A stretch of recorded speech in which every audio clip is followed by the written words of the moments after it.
Welcome back to Seeking the Truth about the Sword of Truth. My name is Tom, and I'll be your guide as we spend this episode exploring Chapter 9 of Wizard's First Rule. In our last episode, Richard wakes up feeling restored and makes good on his promise to find the Great Wizard when he tells Zedd he's figured out that he is the Great Wizard. Zedd goes into his house and returns with the Sword of Truth and gives it to Richard, naming him the Seeker. Please note that these episodes contain spoilers, heavy spoilers, not just for this chapter, but for future chapters and books in the series. If you haven't read the series yet, and you intend to, I encourage you to read those books first, and then come back and see what I think about them. Spoiler alert, I find something new to think about every time I read them. At the beginning of this chapter, best estimates place the time since the beginning of Wizard's First Rule on the 4th day. We begin this chapter in Zedd's backyard. Zedd tells Richard that he will try to explain what it means to be a Seeker. Richard looks at the sword and feels uncomfortable holding it. When he puts it back in the scabbard, he feels relieved that the angry feelings it brings out are put back as well. Richard's discomfort, his cognitive dissonance, comes from the contradiction he experiences when the truth causes him anger. He also believes that feeling anger is destructive and wrong. Unable to proceed mentally, the contradiction must be resolved, and he has to choose between his previously instilled indoctrination and beliefs given to him by others, mostly his father, or the rational conclusions he is able to make by observing the world around him. Goodkind uses this description to describe the internal struggle that everyone goes through when they're confronted with a reality that contradicts their previously held beliefs. Richard is pondering the first half of the Wizard's 12th rule. You can destroy those who speak the truth, but you cannot destroy the truth itself. The Wizard's 12th rule is not committing a fallacy of consent, because it does not make assumptions of superiority or inferiority based on this decision. Rather, the Wizard's 12th rule is the establishment of our consent as an undeniable part of consciousness, inalienable and inseparable from us by any means. The Wizard's 12th rule is what declares our responsibility to choose how we live our lives as our own. If the Wizard's 6th rule is the hub around which all the other rules turn, then the 12th rule is the gate that stands in front of us. Richard is standing in front of that gate right now, deciding if he will destroy it, walk away from it, or pass through it.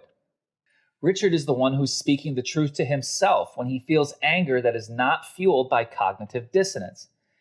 Its anger is rooted in logic and reason, and he has to decide which he will choose to destroy. Richard can walk away and destroy the anger as a part of his mind. But because he is destroying anger that is rooted in logic and reason, he would also be destroying his ability to act logically and reasonably whenever anger is concerned. He cannot destroy the truth himself, but he is perfectly able to destroy the part of himself that speaks it. This is the struggle that Zedd refers to later on in the chapter. For now, Richard stands at the gate, unsure what to do. He uses the 5 stages of grief to help him process this information. The first stage is denial, when he says he isn't sure that he wants anything to do with this situation. And then bargaining is when Richard tells Zedd that he's never seen a sword in his house before, just medicine and dishes. Zedd tells Richard that he has a special invisible cabinet that he's been hiding the sword in for the last dozen years or so. The author describes Zedd's impatience with Richard's hesitation when he sweeps his hand in the air, as if trying to brush the question away. Richard is focusing on his feelings that he is having rather than the reality of what is in front of him. Richard needs to know where the sword came from because he previously felt that there was no sword for him to find in Zedd's house. And Zedd is prodding Richard to accept what he knows to be true with his own eyes rather than depend on needing to resolve his feelings when they tell him a sword didn't exist in his friend's house. Zedd tells Richard that it is the job of the wizards to appoint a seeker, and the High Council of the Midlands usurped that role and was using it to name people who would benefit their interests instead of the interests of the people they're supposed to be representing. In this example, Zedd describes the corruption of government and the abuse of power to subvert the truth for personal, political, or financial gain.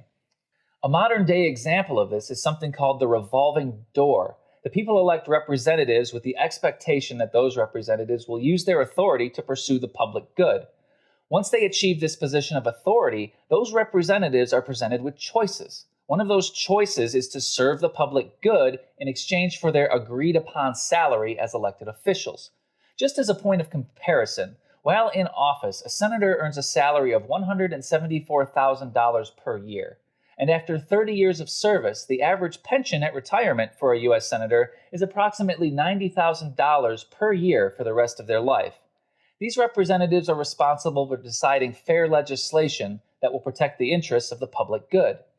The revolving door refers to a cycle of behavior in which an industry will send a representative to make contact with the legislature, and then mention the hypothetical existence of a position within their company after they decide to retire from their current line of work.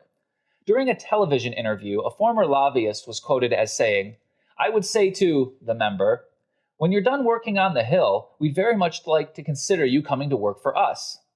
He also went on to say, "The moment I said that, we owned them." And what does that mean? Every request from our office, every request from our clients, everything we want, they're going to do. His statement is corroborated by many examples of legislation that is drafted by the company making the offer of future employment and then passed along to the legislator for their support. While a legislator is free to choose not to support the drafted version given to them, the company, thinking about offering them a job in the future, is also free to change their mind at any time.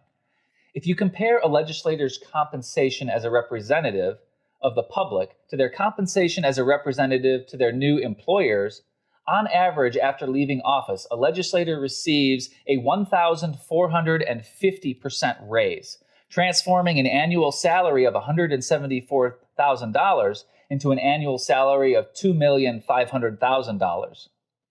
In a study conducted by the Social Science Research Network titled Measuring Rates of Return for Lobbying Expenditures, they observe every dollar that a company spends to help a representative support their versions of new legislation generated a 22,000% return on that investment to the company.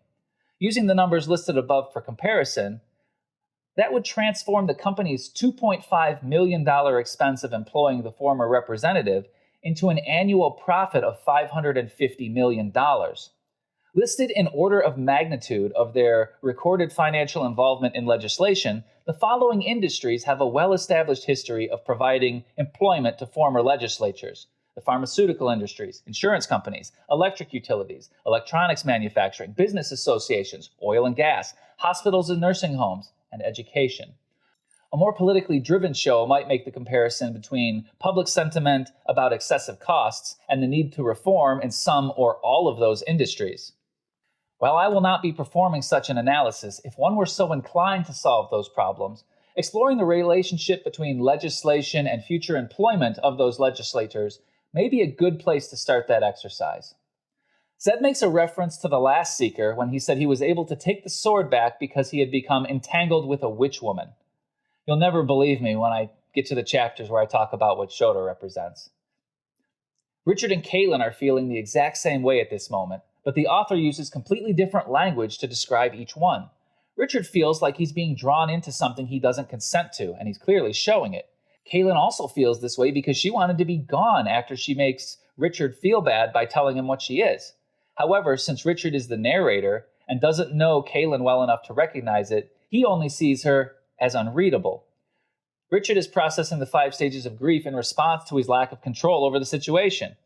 Early in the chapter, he was only able to make it to bargaining before his mind abandoned the exercise of processing the information entirely, only to start over from the beginning again. Back to the beginning with denial when he focuses on being drawn into something he didn't choose. He's instinctively resisting that and pulling back.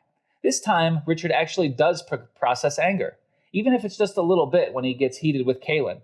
He asks her, "Is this what she came to do? Is this what she wanted the wizard to do?" Given Richard's recent character development, he's just emerged as a more complete individual who is starting to feel a bit more comfortable expressing his anger. Note the lack of language in this moment, referencing his previously held beliefs about anger. While it is fueled by fear, Richard is expressing anger at the attack of his sense of self-determination. Richard accuses Kahlan and Zedd of being crazy when he says they somehow think he'll be able to stop Darken Rahl when a wizard can't do it. Zedd once again makes use of the 3 single most commonly useful wizard's rules in everyday life. First, he uses the second wizard's rule when he doesn't match Richard's intensity. Because of the 13th rule, he realizes that would only make things worse. Instead, he uses the wizard's fourth rule and shows him compassion. I'm going to take a moment to address my audience directly. I want to go over this explicitly because it has the potential to be life-changing. At least it was for me. If you're looking for ways to deepen your ability to connect with other human beings, there's no better roadmap than to practice the 2nd, 13th, and 4th wizard's rules anytime someone expresses an instinctive response that is the opposite of something they were just presented with. So when somebody gets hostile, it can be difficult at first when you're in the middle of a situation like that because of the wizard's 3rd rule, passion rules reason. I'll share the trick that I found that helps me see when I need to start thinking about the 2nd, 13th, and 4th wizard's rule instead of thinking about how I'm feeling in that moment. Whenever someone tells me something and I feel my mouth moving before I can think about it, and I feel like I absolutely need to finish saying the thing I was going to say, that's the internal cue that I use to realize I'm likely responding to cognitive dissonance and am feeding into it with my method of response. If this is a new exercise, don't worry so much about everything all at once. It's okay to ease into it when you only try to identify little bits of it at a time. It was a new and sometimes uncomfortable experience for me, but the more I practiced it, the easier it became to make social situations into things where both people were leaving feeling better than they were going into them. But that's just my story. If any of you are comfortable sharing examples of how you tried to use the wizard's rules in your own life, I'd be interested in making that connection with you by reading them in the comments below. First, Zedd grounds Richard with the fact that both of them can agree on when he points to the sky to remind him of the cloud following him. It's either a subtle nod to Zedd's symbolic comparison of an aeromancer or a happy coincidence that closely links Zedd's reference to the clouds with his precise diagnosis about the source of Richard's cognitive dissonance. Richard feels like he's not in control of his decisions, and the first thing Zedd tells him is that he will help him and that Richard is in control of his own decisions.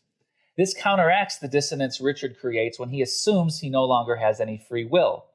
Zedd shows his awareness as a spiritual guide when he leads Richard over to the bench to help him.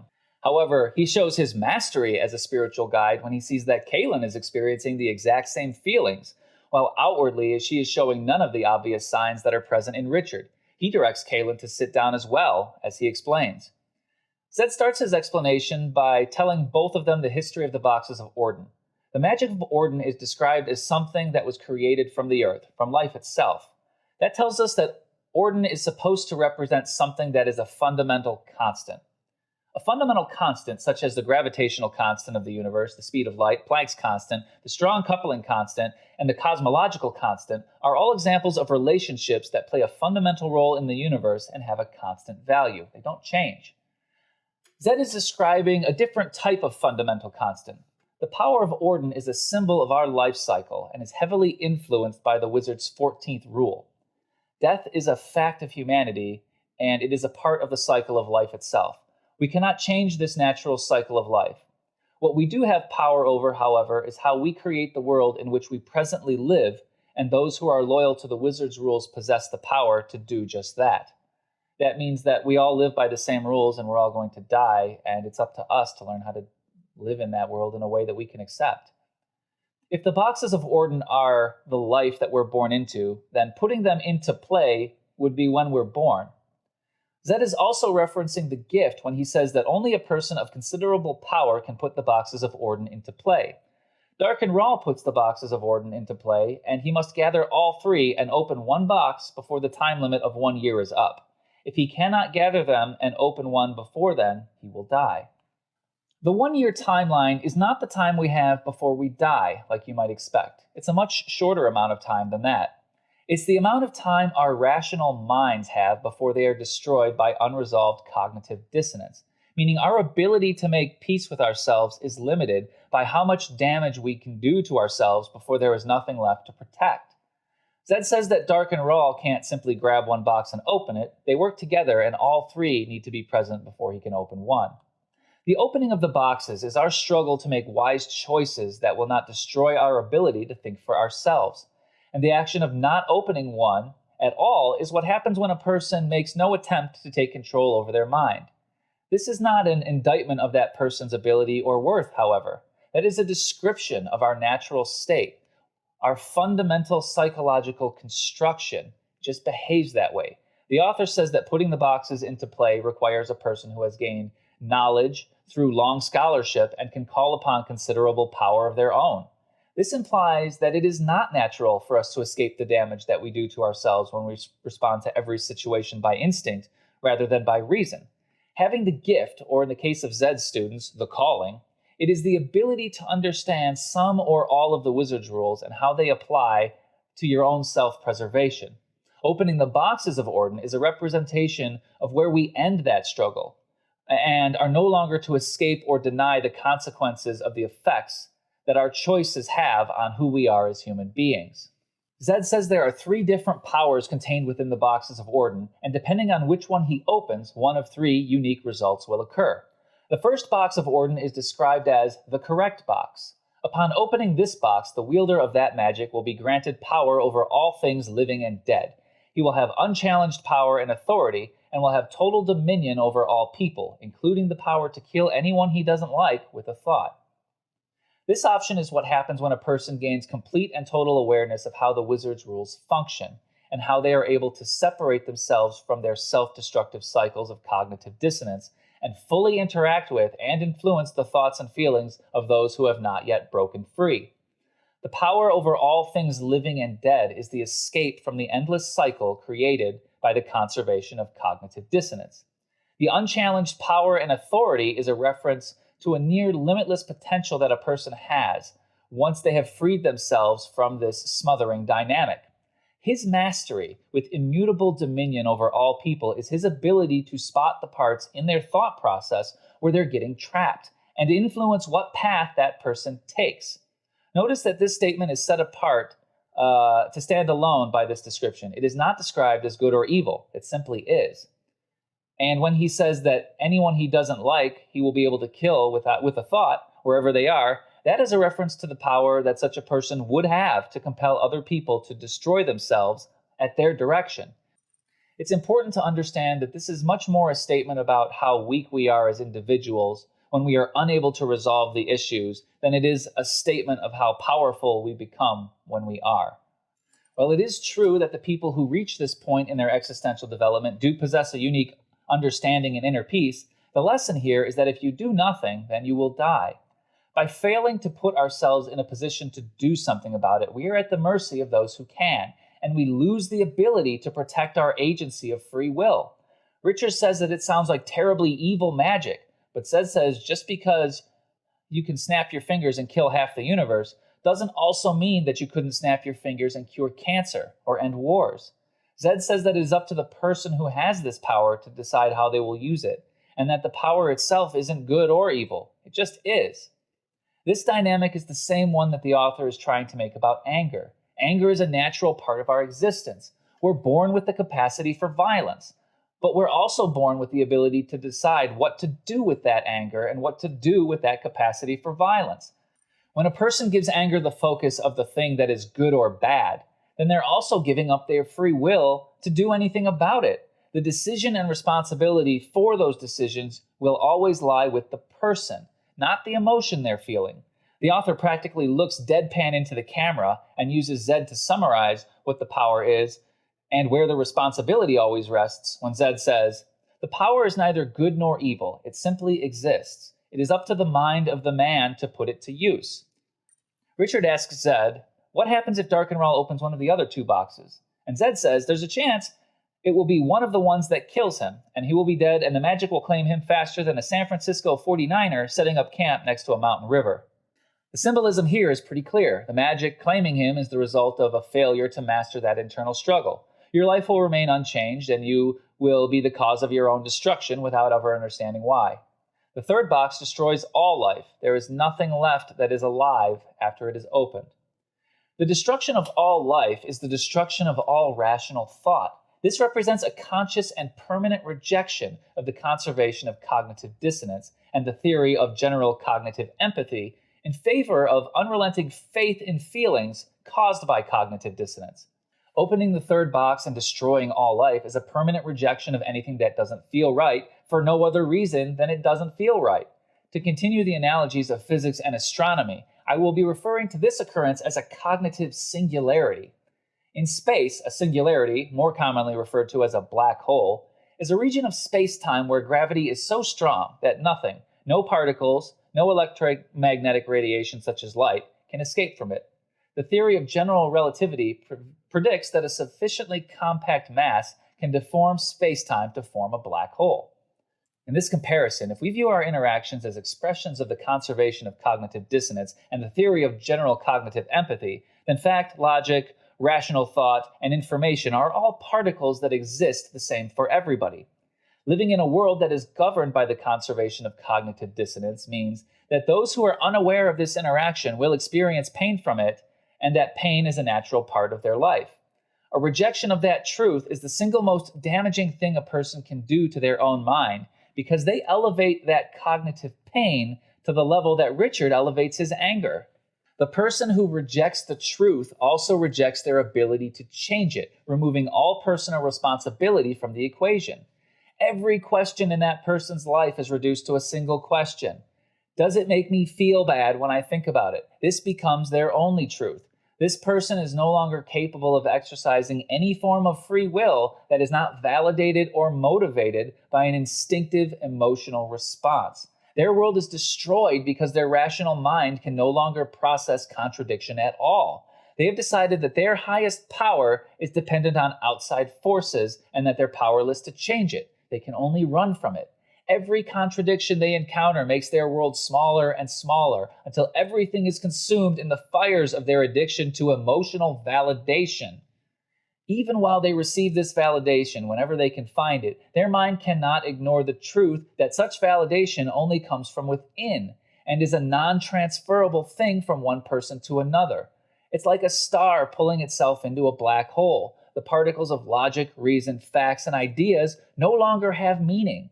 Every contradiction, every instance of uncomfortable cognitive dissonance, where undeniable information is presented that contradicts the passionate but factually incorrect views and opinions of the person who believes them, creates a jarring shock of pain and compresses their entire world down to a single point. The Wizard's 12th rule states, "You can destroy those who speak the truth, but you cannot destroy the truth itself." And the Wizard's 10th rule says that when the truth doesn't motivate your life and you ignore it, you're betraying everything that you believe in, because the lie is less painful than the reality.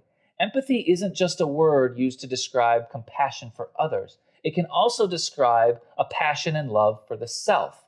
And when a person chooses to respond to every situation from the singular perspective of how it makes them feel, then reality still exists around them, but every interaction with reality causes dissonance.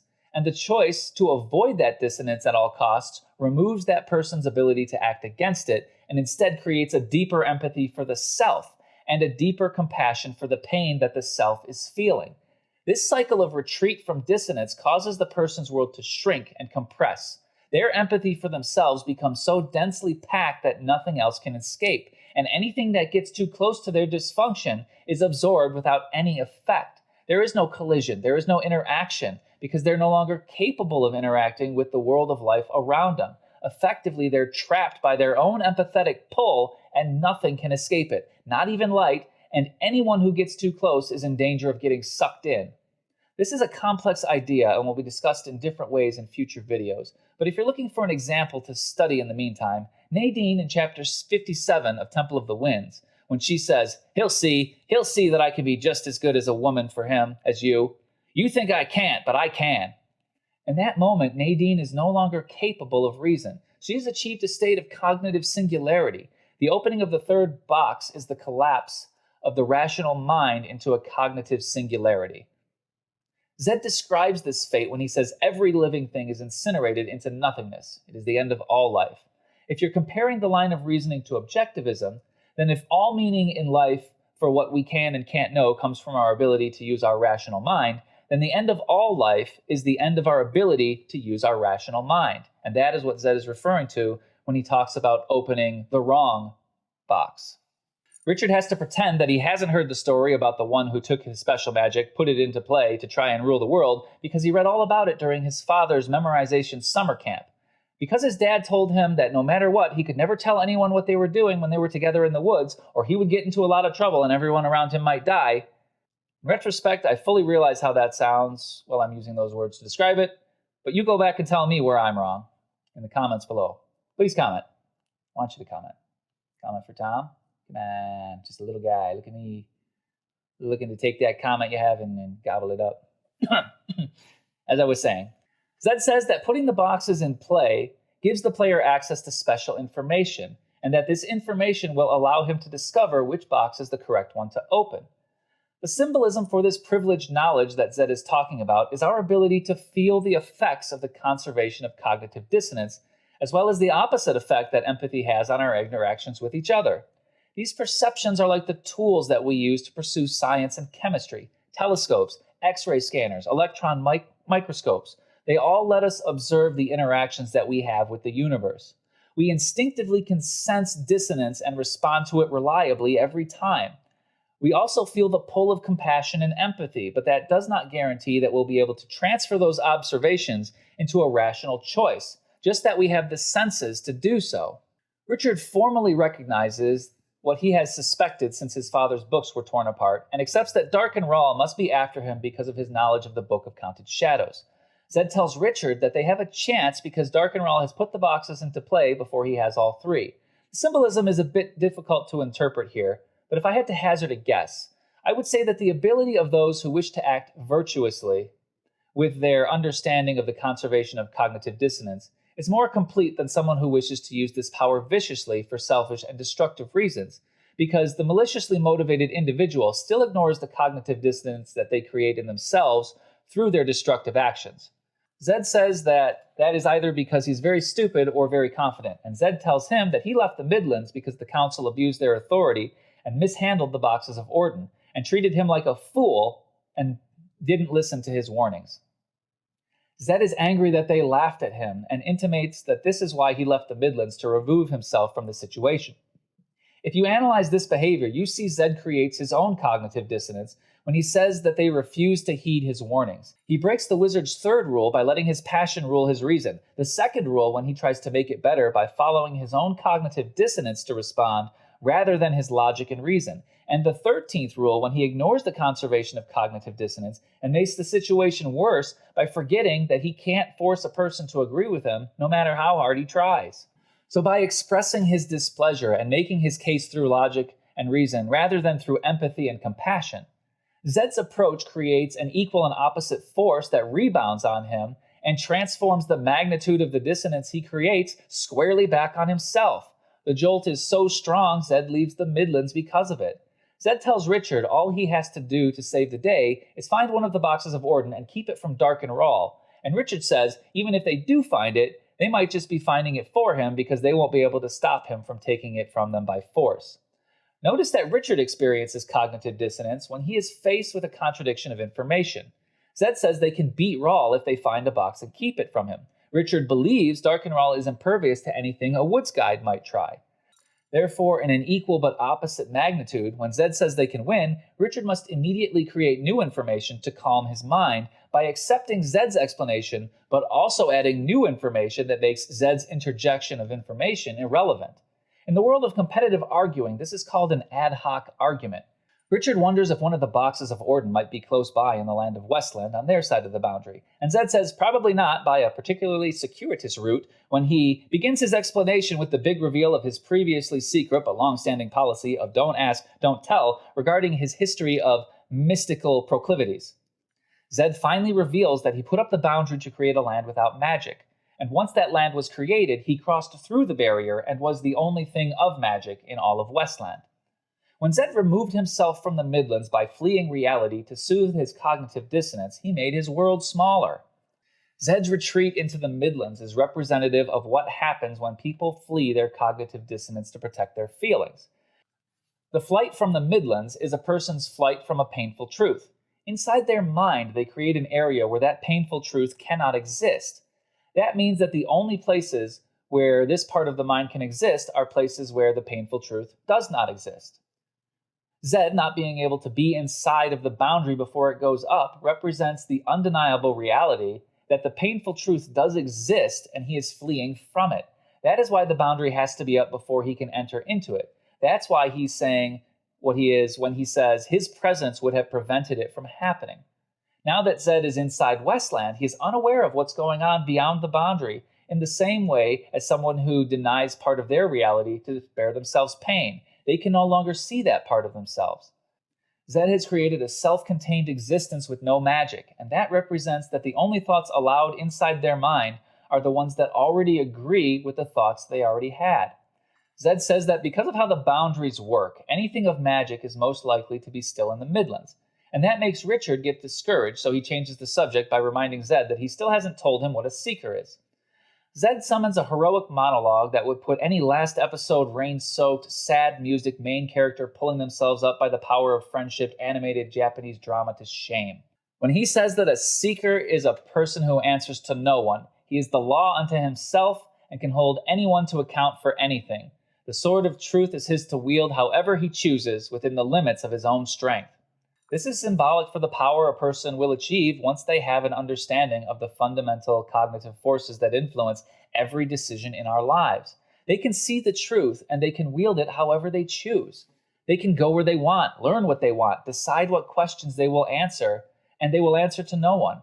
Richard asks if that means he has a license to kill. Zedd says that it might, and Richard tells him it's just been revoked because he isn't going to kill anyone. This bit of the book is also a snapshot of Richard's current character development, as he is still holding on to information that is in contradiction with the reality of the world around him. So while Richard sees with his own eyes a group of 4 men trying to kill a woman and knows this is wrong, because the loss and damage of life occurs outside his direct intervention, Richard questions his ability to be a legitimate person to make the decision on what is or is not right. If he does nothing, a life will be lost by the abuse of power from an outside force. If he interjects and destroys the force trying to impose their will on an innocent, there is still a loss of life, making Richard conclude that the loss of any life is equally tragic. By doing that, Richard equates the morality of ending a life by force and using force to stop someone else from ending a life by force, implies that neither life has meaning based on the actions of the people living it. This contradiction is what fuels the dissonance, and until Richard can accept that the initiation of existential violence invalidates any valid claim to the protections offered to us by our mutual consent, he will be blind to all of the parts of his mind where this information is contained. More simply put, it is not the act of killing that is good or bad. The act of killing simply exists. It is up to the man who does the killing to be the judge of whether or not he is killing for a just or unjust reason. Zedd tells Richard the same thing he told Kahlan, that it isn't his fault that Richard is the seeker and that all he does know is how to point one out when he sees one. And then he points out numerous examples where Richard was pursuing the truth because he had to. That means that seekers aren't made in a lab, rather they're just a type of person who needs to figure things out. In much the same way, the seeker represents those who exist in the world as anomalies. And rather than accepting the code their human.exe file is running, they try to get beneath it and figure out what makes the code function in the way that it does. They discover the hidden mechanisms and learn what variables to interact with that produce results that they observe around them when human beings are social with one another. Now pay attention to the next part and you'll see how and when cognitive dissonance can be weaponized to overcome a resistance placed against it. When Richard says he was only able to figure out that he was the wizard because, Zedd sees the moment as an appropriate time to use cognitive violence on another person, because that violence will result in a more stable and grounded version of reality that resolves into, benefiting him as a result. To be blunt, it is a justification for the ends justify the means. There is no moral attachment to the tool of using the ends to justify the means. It simply exists and is dependent on the will of the person using it. We are in control of this, and it is our job to decide when the ends justify the means. And it is our responsibility to make that call and to own it. And if we are the right person, then we will do that with love in our hearts. Zedd does this to Richard when he cuts him off entirely and uses the force of his disagreement as justification to smash through Richard's weak justification. Richard is barely sure of himself when he says this. Zedd has this power over Richard's mind in that moment. He could have used that power to make him feel better or worse. He could have made him believe a lie, and Richard would have done it. Because Zedd is the right kind of man, he uses this power to give Richard things that he needs to heal his mind and remove the blind devotion he places on following his feelings above all reason. Zedd tells Richard that it doesn't matter if it's easy, and that everything is easy if you got enough game. Because Zedd is the right kind of man, he's able to say that it doesn't matter how easy or difficult it is, all that matters is the result. The ends justify the means because the ends are always more beneficial for everyone involved. But the right kind of man is also the kind of man who can tell the difference between causing good and causing harm. Zedd tells Richard it doesn't matter that it was easy because he has other questions that need answering and shouldn't be wasting any more time on them than he has to. He is suspicious and asks Zedd to tell him what he means. Zedd pulls the old fallacy of consent switcheroo when Richard is expecting an answer to one thing and he tells him not to worry about it if he can get them across the boundary. And it works.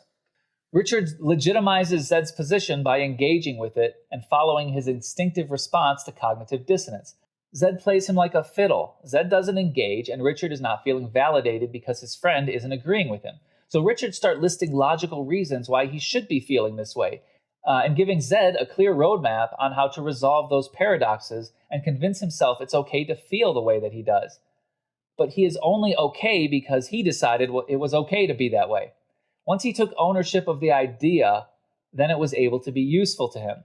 Zedd keeps Richard engaged by using another jolt of cognitive violence onto Richard to tell him what to do. Cognitively, Richard is in no position to defend himself. Zedd tells Richard, think of the solution, not the problem. But because he is really hot-dogging this moment of ownership of Richard's free will, Zedd extracts his price.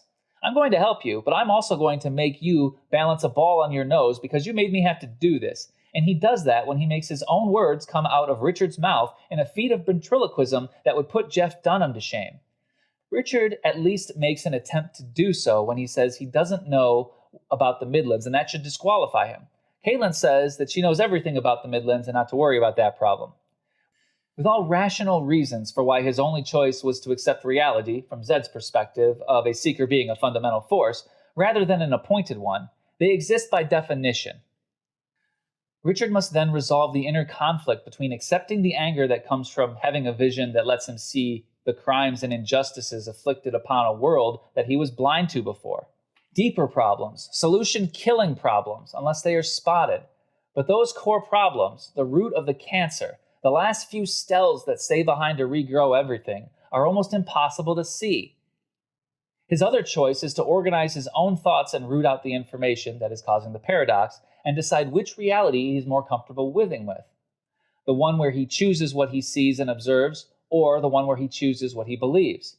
Richard needs to run a simulation in his mind, assembling every piece of information he has, like a jigsaw puzzle with extra pieces, and he's struggling to find the ones that don't fit.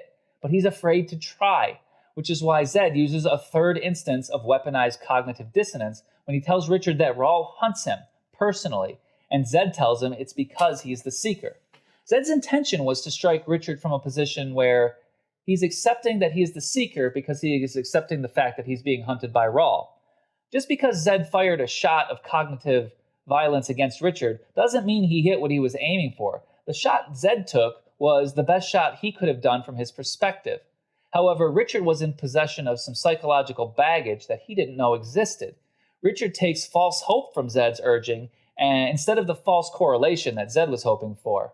To put it plainly, Zedd was pulling the old, because Zedd hunts you, you must be the seeker, which is correlation without causation. And in this instance, it's the equivalent of shooting a gun at someone's shoulder behind a building and having that shot ricochet off a freakishly timed wagon wheel and shoot the bad guy through the heart instead. You got what you wanted, but there's no way in hell anyone would ever believe that you got that far on purpose. Richard convinces himself it's worth it to think about this logically and starts putting together all of the information he has. The Night Wisp told him to seek the answer or die. That doesn't mean he has to be the seeker, but then he immediately follows that up with a logic chain that leaves him with no choice but to conclude that it does. It's almost like the Daffy Duck cartoon, but he could gain a higher sense of awareness after Bugs Bunny tricks him into saying, "Duck season, fire." Like, "Duck season, fire." Oh, I see what you did there. I did this to myself. One of the core facts produced by Richard's simulation is that Shar was trying to tell him to be the seeker. Richard says, I don't have to be the seeker. I'll just keep doing what I always do. Now let me make a plan to go seek those answers in my own way. Oh, I see what I did there. I did this to myself. Richard tries to find another reason to turn it down because maybe he can turn it down if he can figure out that it would be wrong to take it. And Richard can't think of a single reason why it would be wrong to take the sword. He creates an entire list of reasons why it would be a good idea to take it. His list of reasons not to take it does not have a single entry. So Richard is also forced to accept that there is no good reason not to take the sword as a second core fact. Richard is now backed into a corner because he's convinced himself with his own reasoning that he is the seeker and can't think of a good reason not to take the sword. The simulation continues when Richard concludes that if the reason wasn't rooted in the physical, it must be rooted in the psychological. Richard finally digs down past all the layers of cognitive dissonance that have been layered up on top of each other, blocking the clear path to his true reason. Richard knows that it will make him angry, and Richard believes that anger is bad. And we get to see exactly how deeply rooted that dissonance is when Richard's own mind tries to engage it, even hypothetically. It's all hands on deck in Richard's mind, and he pulls out all the heavy artillery. If we use this analogy, the exact moment that Richard pulls the pin from the grenade, the exact moment he committed to the release of this cognitive violence against his own mind, was when he said he didn't want to feel that way about anger. He didn't want that. Those three words are the choice. It's the correlation without causation to assume that because he didn't want to make a choice, that he was making the right choice by deciding that feeling that way was a good metric to use for making the call. Not wanting to feel bad does not make not feeling bad the right choice. Correlation without causation. And making the choice to follow your feelings because it doesn't make you feel bad does not equal making the right choice. Correlation without causation. That was his moment of consent to release that cognitive violence. Anger was wrong. That's a fallacy of consent. You decide if it's wrong. That's what his father taught him, and his father can't be wrong if I love him. That's correlation without causation. Anger killed his mother. Correlation without causation. He doesn't want to open the door that his mind has locked his anger behind because he admits that part of his mind knows about the anger and that he is okay with reducing the amount of reality he is able to interact with by locking down that part of his mind. That's cognitive singularity. He would do this in his own way without the sword. He says, I'm comfortable ignoring reality and making my world so small that because it causes me pain, to engage with the fact that is 100% rooted in reality, I'm still justified in ignoring that fact to save myself this pain. Cognitive singularity. When Richard's paradox mounts, Zedd sees Richard tumbling headlong into a decision that he won't be able to pull out of, and he pulls out the big guns, the private reserve. It's capable of busting a bunker under the bunker you just busted. This cognitive weapon, if it were any smarter, it would write a book that would make Ulysses look like it was written in crayon. His cognitive bolt would tuck you in at night and read it to you. This is his wizard's tower, his constructed spell. This is the essence of his title as first wizard. It's completely elegant, it's bafflingly beautiful, and it's capable of reducing the mental state of any standing, dug-in cognitive dissonance to zero, and he calls it the dead father. First, he takes advantage of Richard's bond with Kahlan by making her the messenger. While Zedd does have a bond with Richard, Zedd realizes that in this moment, Richard views him as an adversary and is ready to instantly disagree with any information he might bring forward. Zedd uses ventriloquism again to make his words come out of Kahlan's mouth when he tells her to tell Richard what Darken Rahl does with his knife. Zedd has to bully her to get her to do it, but he believes it to be for the greater good and commands her to do so the same way he commanded Richard to listen to him earlier. Zedd tells Richard that Darken Rahl is a practitioner of anthropomancy. When she describes as an ancient form of divination, they can extract information from people in the form of 1 or 2 words by cutting them open and reading their living entrails. This is a real thing. In ancient Egypt, they practiced anthropomancy by divination of the entrails of women and children. The diviner would open the chest of the live victim and examine the entrails at work, the colors, the shapes, the organs, carefully removing them in a given order until they're dead. Variants included taking omens from the interpretation of the victim's death spasms, desperate screams, and by the way they fell, bled, or burned. Flavius Claudius Julius, a Roman emperor who died in 363 AD, nephew of Constantine the Great, incorporated anthropomancy in his magical operations. He had large numbers of women and children killed so he could read their entrails. Darken Rahl's use of anthropomancy is the yin to Zedd's aromancy yang. Zedd uses the clouds to help find people, so by applying symbolism, Zedd is using empathy to draw others to help them connect with themselves. Darken Rahl is using anthropomancy to pull things inside of people, to take a single piece of information without that person being able to do anything to stop them. This is a symbolic of how the same practice of divination can be used to connect or be used to destroy, because the symbolism with anthropomancy is representative of what that understanding and how the mind works, and it is used to destroy the free will of another human being. By forcing someone to give them what you want when it is not in their own best interest, that destroys their free will, effectively killing their rational mind. Zedd accomplishes his mission when the reality of how his father was killed and why makes Richard angry. It is so natural to feel angry in that situation that no amount of cognitive dissonance would be able to overcome it. Richard has a flashback to everything that his father ever meant to him, his kindness, his life, their friendship, and all the time they spent together. Richard thinks of every good thing he can think of and recognizes each of those things to be true. He knows his father is those things, and he knows his father was murdered in a brutal fashion by Darken Rahl, and he knows that is wrong. There is nothing right about that, and there never can be. Therefore, feeling wrong about feeling angry means that he has to accept that his father was not worth as much as he knows he is. Richard finally accepts the anger. Until now, that was all he ever sought, answers. In his whole life, he had never gone beyond that simple quest.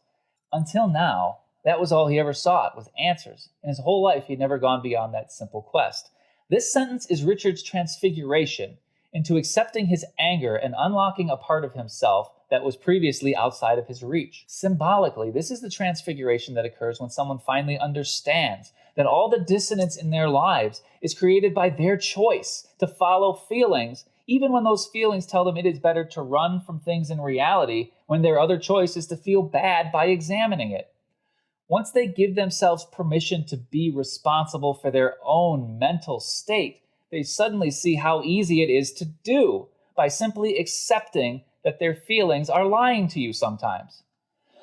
The author describes the crumbling of the door, the wall, and everything else that kept part of his mind blocked from the truth of his justified anger. Richard again receives validation from his feelings that are rooted in absolute reality and uses them to reinforce his conviction to believe what he sees in front of him with his own eyes. Richard feels he has finally reached closure with his father's death because he knows how his father died. But because Richard is a biased narrator, he wrongly assigns correlation with causation when he links learning about the method of his father's death with the coincidental timing of learning how he died. Richard is able to reach closure because he's finally able to get past the second stage of grief, which is anger. Bargaining is when he keeps telling himself that he was supposed to feel better once he found his answers. Depression is when his chest heaves and burns with grief, knowing what happened to his father. Richard finally reaches acceptance when he realizes that what Darken Rahl did was the total destruction of an innocent man, and that the damage he did was unredeemable and catastrophic. Richard reaches acceptance when he finally allows himself to give his father's life the amount of respect that it deserves. And because Richard already does respect his father's life and is finally allowing himself to act that way by being angry about its unjust removal, the dissonance that was holding him back has finally been resolved, and Richard gives himself over to this new truth. But Zedd isn't finished with his cognitive guidance yet, because Richard is still in danger of trading one master for another. Okay? Richard accepts the anger and almost allows himself to become its servant rather than its master. Sort of like a knee-jerk reaction that was so strong, an overcorrection occurs that is equally as useless as the action it was trying to correct. Zedd stops Richard from breaking the wizard's third rule, passion rules reason, before Richard is able to impose a fallacy of consent on himself by deciding that because the anger feels good now, that he always has to chase the anger that makes him feel good and follow the good feelings rather than the train of rational thought that got him to that moment. Once again, we're privy to a mysterious outside influence inside of Richard's mind when Richard describes the sensation of an outside force telling him to listen to Zedd and gain control of his emotions. Some deep part of his mind warned him. That deep part of his mind is the gift, warning him he needs to maintain his control on his rational mind. Richard ignores that warning when he echoes the dynamic of the wizard's third rule perfectly. His passion overrides his reason. Richard ignores that warning while echoing the dynamic of the wizard's third rule perfectly. His passion overrides his reason. Symbolically, it is one of the key challenges that must be overcome if a person is ever going to reach the truth of why we feel the way that we do. After Richard calms down, he describes himself as seeing the world for the first time through the eyes of a seeker, and that the only thing keeping him from seeing it that way before was the moment of how afraid he would be of how it would make him feel. After this, something inside him regained control of his anger, but it wasn't the same as before. Richard has just lost the only way he had ever known to control his anger. In the absence of that barrier, Richard must find a new way to control his anger. The something inside Richard this time is his own rational mind, telling him that there are other points in his life that he can point to where he knows that anger is not the right answer. He builds a new control mechanism that acts more like a tension on a bowstring, holding it out of his way when he doesn't need it, but being able to release it at an instant when he does. He figures out how to use all of his mind without being destroyed by the feelings invoked through anger, that he finds an incontrovertible reason where his anger is appropriate. Richard is able to regain control of his emotions and feels liberated by casting away all of the unjustly given to him by his own irrational fear and self-inflicted shame. Once Richard reaches this state, Zedd tells him he's passed the final test to become the seeker of truth. Richard breaks the wizard's seventh rule when he walks backwards into the future by asking him to tell Zedd why he wasn't the seeker before, instead of living in the here and now by accepting that in this moment he is the seeker, and why he wasn't a moment earlier isn't the best thing to focus on at this moment. Zedd tells Richard that a true seeker can't be someone who has a part of their mind locked off, and that without his anger to give him conviction that he is right, when he sees a logical rather than emotionally reactive travesty of justice, he is able to react to it in a way that's appropriate rather than in a way that is outside of his control. Without the anger, Zedd says that Richard would have turned down the sword. Terry Goodkind is telling everyone directly that you cannot hold on to the truth while you are holding on to a lie. To deny the existence of anger is to deny the importance of life. Zedd gives Richard the answer when he says that it is irrelevant now because he already has proven he's not a prisoner to his fears. His method of escape doesn't matter. Zedd gives Richard a primer for the wizard's second, third, and a hint of the fourth rules when he tells Richard that sometimes letting the anger out will do more harm than good, despite his best intentions. He warns him not to let passion rule his reason when he says that it is equally important to be able to restrain it, and a little bit of the fourth when he says you must be wise enough to know what path to choose. Richard recognizes that the sword has magic, and Zedd tells them that the magic works to hone his intent and make it more effective.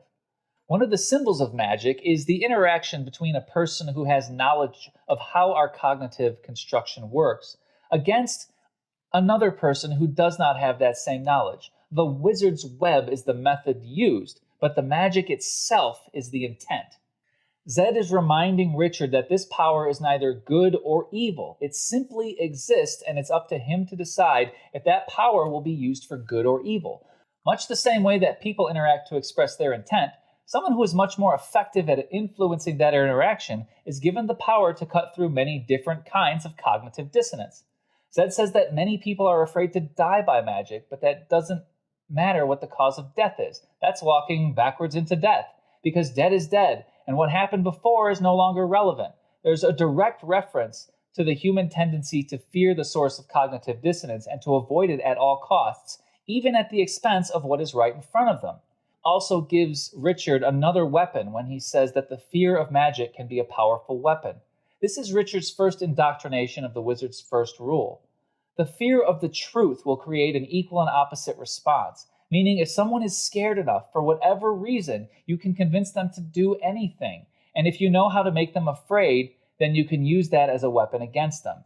And because of their own self-imposed limitation, they will be weak to this attack. And because it would feel uncomfortable to fathom, they refuse to acknowledge it as a limitation, and therefore are unable to defend against it. Richard has a flashback to the look of anger in the man's eyes on Blunt Cliff, and recognizes the man's hunger to fight, saying he understands it now. Richard also hungered for a fight to release some of that pent-up desire for violence. The only difference between their anger is the cause behind it. The anger no longer defines what a moral action is. Logic and reason define what a moral action is. Anger is just one of the tools that fuels it. Richard finally focuses on the solution instead of the problem when he says that he needs to figure out how to get them across the boundary. That it is what's stopping him from getting the box of orden, and that is what is important.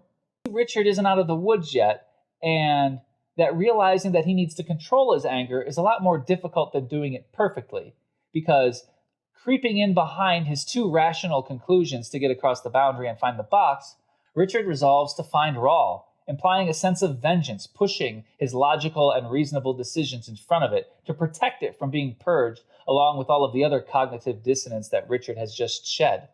Richard asks Zedd if he's done testing him, and Zedd says it's true as toasted toads. Richard says that Darken Rahl isn't wasting his time, so they shouldn't be wasting theirs. Richard tells Kahlan he will hold her to his promise to be her guide, and Richard asks Zedd to show him how the magic works. It's time for the official #1 quote from Seeking the Truth About the Sword of Truth in Wizard's First Rule, Chapter 9. Please note that the views and opinions expressed about what the official #1 quote from this chapter is may differ from the views and opinions expressed by you about what your #1 quote for this chapter is. In the event that your #1 quote is different from the one mentioned here, please list your candidate for #1 quote in the comments below. And the official #1 quote is, like all power, it simply exists. It is the user who determines what use it will be put to.